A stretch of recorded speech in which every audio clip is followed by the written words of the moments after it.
Welcome Sumos. Today I'm going to be reviewing the Vostok Amphibia 710634 Scuba Doodle watch. I'm going to have a longer in-depth review coming soon, like my TV's review that I did in my last video. In this video I'm just going to be mentioning the dimensions of the watch, the specifications and some just quick facts about the watch. So I purchased the watch for £85 from a UK seller on eBay. I'll have the dollar and euro amount on the screen for your reference. £85 is way more than you'll be paying, but let me explain why my particular watch costs so much. So I purchased a modded Vostok with an aftermarket bezel and crown. You can pick these up all day long from eBay for around £55 to £60, but please shop around. The styling of the watch consists of a cushion design which is pretty unique, also known as the ministry case. It's manufactured in the Russian Federation and it has a case diameter of 41mm, which is a really good size. I found that the watch actually wears smaller than its size would suggest. This watch will be fine on anyone with, say, a 6-inch wrist or above. I have a 7 3/4 wrist for your reference. The lug-to-lug distance is 45mm, which sits snug on my wrist. The watch also has a thickness of 15mm, which is fairly thick, but I don't mind, as this is not a dress watch, it's a dive piece. Most of the thickness comes from the beautiful double-domed acrylic crystal, which gives the watch a dynamic look. The lug width is 22mm. Online it's listed as having a stainless steel case and bracelet. The case particularly has a mirrored finish, it almost looks like chrome. It depends on your personal preference, but I think it looks really good. Size for my 7 3/4 wrist, it weighs in at 134 grams. You could wear this watch all day with no problems at all. The glass is acrylic crystal, not sapphire, so it will be more prone to scratches. These scratches, however, can be easily buffed out. The dial features a flat black, almost matte dial with white printing. There are Arabics at the 6, 9 and 12 position.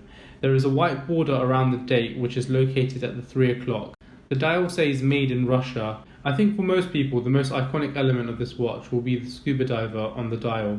The watch has garnered a nickname among watch enthusiasts who call it Scuba Dude. The hour indices are not applied but have small lume pips. Generally the lume is okay, but it doesn't last the full night and fades within a few hours. Here's a lume shot for your reference. The hour and minute hands are also lumed.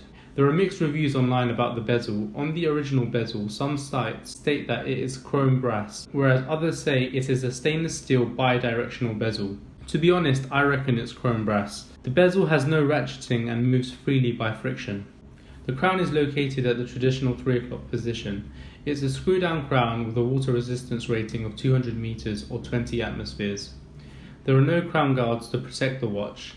The crown and the bracelet are some of the most polarizing features of this watch, which I will talk more about in my upcoming in-depth review. The bracelet is 22mm, which tapers down slightly to about 19mm at the clasp. So you will see many reviews on YouTube say this bracelet is impossible to wear, that it nips hairs.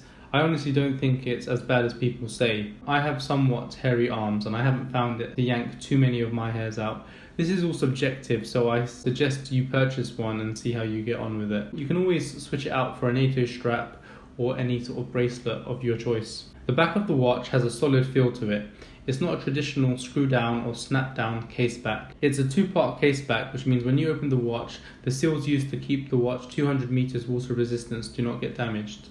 The case back says Amphibia and 200 meters. The movement inside is an in-house Vostok 2416B movement with a 31 ruby jewels caliber. It beats at just under 20,000 beats per hour. The stated accuracy ranges from -20 to +60 seconds per day. It's a non-hacking movement, but my particular watch is running about 8 seconds fast per day.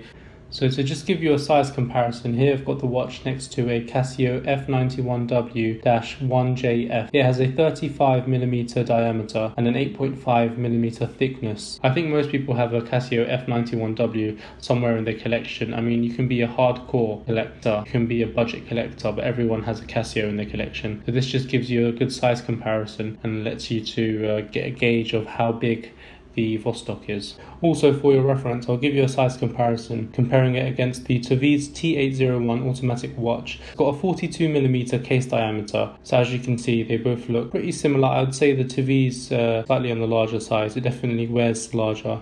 As you can see side by side, the case diameter of the Taviz is 42mm. You've got a 50mm lug-to-lug on the Taviz, which is noticeably larger than the one on the Vostok. In comparison, the small lug-to-lug of the Vostok almost makes it wear like a Seiko on your wrist. The case thickness of the Taviz is 14mm and the Vostok is 15mm, but as you can tell, it's barely any difference. Most of the height comes from the double-domed acrylic crystal on the Vostok. In comparison, the short lug-to-lug of the Vostok makes it wear very small on your wrist. So in these shorter, straight-to-the-facts type of reviews, I try to stay objective, not give you too many of my opinions, giving you the facts and figures, dimensions and specifications. I know the bracelet and the crown are some polarizing parts of the watch. Many people have issues and concerns. I'm trying to be as objective as I can in these short reviews.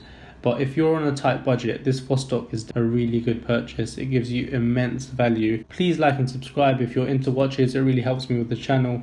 And like I said, I'll have the full review out soon. Thank you for watching, Sumos. Take care.